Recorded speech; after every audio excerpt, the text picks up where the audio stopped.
Welcome to this episode of Inside PTI. Today we're going to talk soybeans, specifically how thick should we be planting our soybeans. You may be thinking, well, maybe there's not a huge difference in revenue or yield when it comes to different seeding rates in soybeans, but you know, varying the rate of soybeans showed up on our top 10 items of revenue in 2020 at the PTI farm, going from 75,000 seeds per acre in 30-inch row soybeans, to 175 seeding rates, showed up at a $61.08 revenue gain, which made our top 10. So $60, that adds up pretty quickly looking at seeding rates. So let's dive in a little bit and talk about this. I used two soybean varieties this past year in our soybean seeding rate study, an Asgrow 27XO and a Golden Harvest 3546.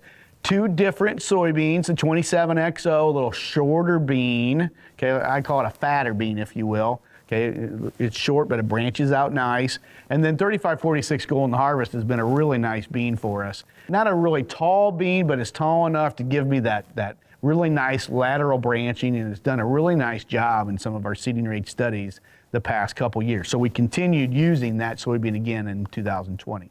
Here's the Asgrow, the 27XO, and I'm looking at 30-inch rows planted at 50,000 seeds per acre all the way up to 175,000. My world is a bell curve at the PTI farm. I want to look at ultra low populations, graduate up to find that sweet spot, and then find out when we're too high. That's what I mean by a bell curve. And if you look at this curve, you see at 50,000, we had 63 bushel beans. We bumped up to 75,000. There was a pretty good yield increase there. But then we kind of hovered up to about 150,000, and then we actually decreased as we went to the highest population at 175. That's the Asgrow 27XO. That was yield. Let's look at return, because I got to pay for the soybean seed. What happens in the world of economics? Well, there's that 50,000, that low seeding rate. I'm losing $54 to the acre compared to the economic optimum seeding rate at 100,000. Okay, but look at the bell curve in here. 100,000 was my best population to plan at in regard to economics.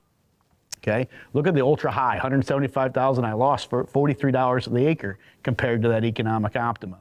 So some pretty high numbers here. Let's go to the Golden Harvest 3546. We've used this bean a lot in our testing of seeding rate. Again, we go to 50,000 on the low end. I'm sitting at 67.8 bushel beans. I get a nice little yield increase when I go to 75,000, and then it kind of hovers to 125,000, and then I start seeing a decrease. That's yield. Let's go to economics again on this variety, 75,000. Again, these are in 30-inch rows. 75,000 was my best seeding rate. The $60 that showed up into our top 10 ROI items goes to 175,000. We planted high soybean rates of 175,000 compared to our 75,000 economic optimum, and there was a $61.08 difference.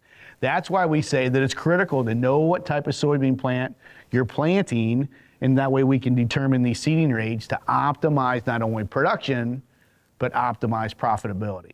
I'll tell you a quick little story. We're at the PTI farm this summer, and we're looking at these soybeans in the field. We didn't know the yields, okay, because we hadn't harvested yet. We were looking visually at these beans out in the field, and I get a farmer from North Dakota. He raises his hand. He says, "Jason, I just want to let you know that I'm from North Dakota." And I said, "Well, what's that got to do with anything?" He says, "Well, the way I see it is, I look out at your soybeans, and he says, you are flat, black, and beautiful." And I look out into the soybean field and say, "Yeah, this part of the field, it does lay pretty good. It's all pretty good dirt." And he says, "That's the problem." And I said, "Well, what do you mean?" He says, "I'm from North Dakota." He says, "I don't have a lot of these soils that are flat, black, and beautiful." And he says, "I can't reduce my soybean seeding rates because of the tough soils that I have." And I looked at the grower and I said, "You're absolutely right. You are correct." And so here's what we're doing with soybeans. When we do have some of the best soils, we can reduce our seeding rates, and we can get by with it, just like I showed you with the two varieties that we planted. But what if we get into some real droughty soils? That's when we actually need to increase plant populations to make sure we can harvest as much sunlight as we can, okay? And we want to eliminate the opportunity for sunlight hitting the soil surface. That's going to do two things. Number one, it's going to make the soils warmer, hotter.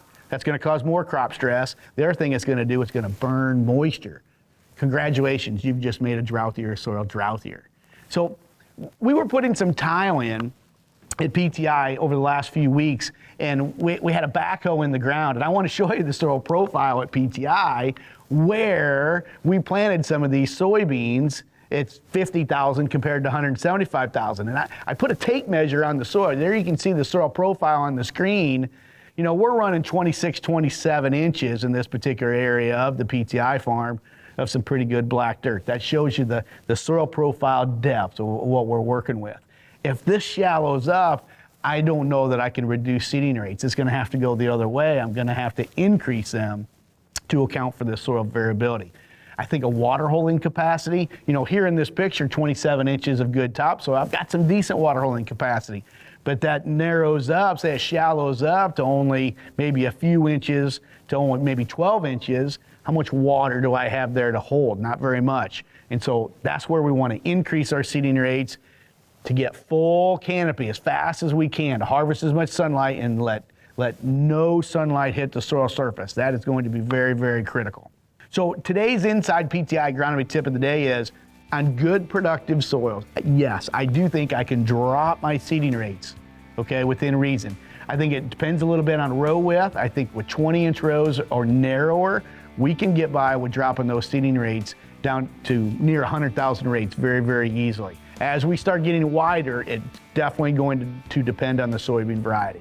As soils become lighter, more drought-stressed soils, remember, I think we're going to have to increase the seeding rates. If we go down on those seeding rates on those soils, we're going to run into some potential issues and we're going to go backwards. Remember, if sunlight reaches the soil surface, soil temperature goes up and then moisture is being burned. And in this scenario, you've just caused more stress to the crop. One thing too, and I'll finish up with this, think about variable rate seeding on soybeans. Again, on the good ground that you have, I do think we can back our pops down. But on the rough and tough, the hills, the side hills, things like that, there I think we need to increase those populations, but we can do it really easily with variable rate seeding with the technology that we have on the planter today. So if you have any questions about anything we've talked about, feel free to reach out to any Precision Planting Premier dealer. If you don't know who your Premier dealer is, go to our website at precisionplanting.com.